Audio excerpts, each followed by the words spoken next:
मराठा आरक्षणासाठी मनोज जरांगे पाटील यांनी मुंबईतील आझाद मैदानात आमरण उपोषण केलं.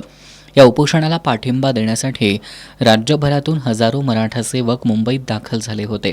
यामध्ये पन्हाळा तालुक्यातील बहिरेवाडीचे संपत दगडू खाके यांनी मात्र सर्वांचं लक्ष वेधून घेतलं. राज्यातल्या आणि देशातल्या राजकीय आणि सामाजिक स्थितीवर परखड भाष्य करणारे संपत खाके यांची बहिरेवाडी आणि परिसरात लोक आमदाराशी ओळख आहे. त्यांनी जरांगे पाटील यांना पाठिंबा देण्यासाठी बहिरेवाडी ते मुंबई हे 400 किलोमीटरचं अंतर सायकलनं पार करत मुंबई गाजवली. ते मुंबईत पोहोचताच मराठा बांधवांनी त्यांना सायकलसह डोक्यावर घेत जल्लोष केला होता. मराठा समाजाच्या आंदोलनाची यशस्वी सांगता झाल्यानंतर संपत खाके नुकतेच त्यांच्या बहिरेवाडी या गावी परतले. त्यावेळी सकल मराठा समाजासह गावकऱ्यांनी खाके यांना सायकलसह JCBमध्ये बसवून जल्लोषी मिरवणूक काढली.